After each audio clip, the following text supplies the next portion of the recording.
Nature ceiling निसर्गोपचार या video series मधील आजच्या व्हिडिओमध्ये आपण रिठा म्हणजेच सोपनट या वनस्पतीविषयी माहिती बघणार आहोत। तर आपण जर बघितलं तर आपल्या शेताच्या बांधावर असेल किंवा ग्रामीण भागामध्ये शेतामध्ये ही वनस्पती मिळत असते आणि याची जी काही फळं आहेत याला रिठा म्हटलं जातं आणि इंग्लिश मध्ये सोपनट असं म्हटलं जातं।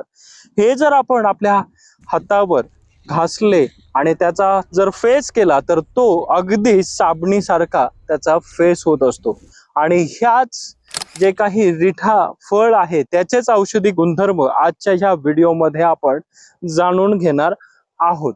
तर आपण हे एक्सटर्नली वापरू शकतो, आपल्या त्वचेवरती असेल किंवा आपल्या शरीरावरती असेल, एक्सटर्नली आपण याचा वापर करू शकतो। फक्त याचं ओरली आपल्याला सेवन करायचं नाही आहे, ते टाळायचं आहे। तर याचे काय औषधी गुणधर्म राहणार आहेत तेच ह्या व्हिडिओमध्ये आपण जाणून घेऊया।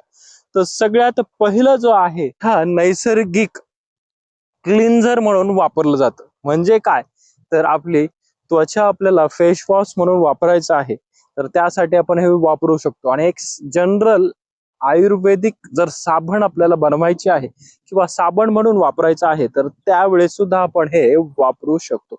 त्यानंतर विविध प्रकारचे त्वचा विकार असतील त्यावर हे उपयोगी ठरणार आहे। त्यानंतर फंगल इन्फेक्शन असेल, कुठेही आपल्याला फंगल इन्फेक्शन झालंय तर फंगल इन्फेक्शन वर देखील याचा जर आपण फेस करून त्या ठिकाणी लावला तर आपल्याला नक्कीच याचा फायदा होणार आहे। त्याचबरोबर बॅक्टेरियल इन्फेक्शन असतील विविध प्रकारचे तर त्या बॅक्टेरियल इन्फेक्शन मध्ये देखील उपयोगी ठरणार आहे।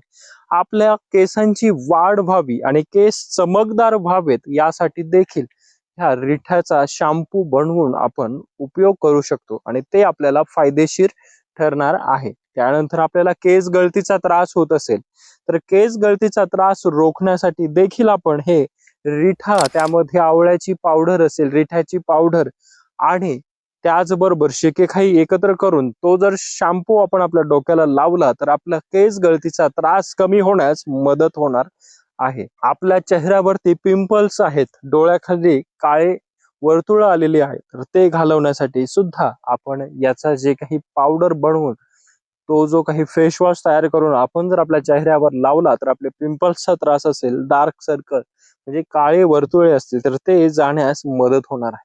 त्यानंतर हे आपल्या मानेभोवती किंवा हाताला किंवा मग आपण उन्हामध्ये काम करत असाल तर चेहऱ्यावर टॅनिंग आलेली असेल, हातावर टॅनिंग आलेली असेल, कोणत्याही भागामध्ये शरीराच्या टॅनिंग आलेली असेल तर ती टॅनिंग घालवण्यासाठी हे रिठाची जी काही पेस्ट आहे ती उपयोगी राहणार आहे। त्याचबरोबर आपल्याला कुठेही ॲलर्जिक रॅश आलेली असेल, खाज असेल तर ती कमी करण्यासाठी देखील आपण ह्या पावडरचा शॅम्पू म्हणून वापर करू शकतो।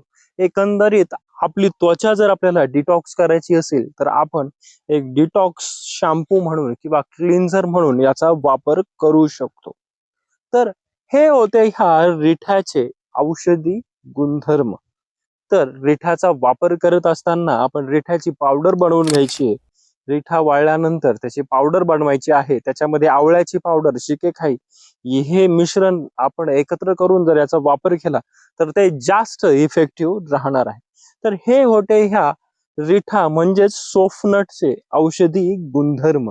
आपल्याला जर हा व्हिडिओ आवडल्यास या व्हिडिओला लाईक करा, जास्तीत जास्त शेअर करा आणि आपण आणखी माझं YouTube चॅनल डॉक्टर अभीस क्लिनिकला सबस्क्राईब केलं नसेल तर जरूर सबस्क्राईब करा।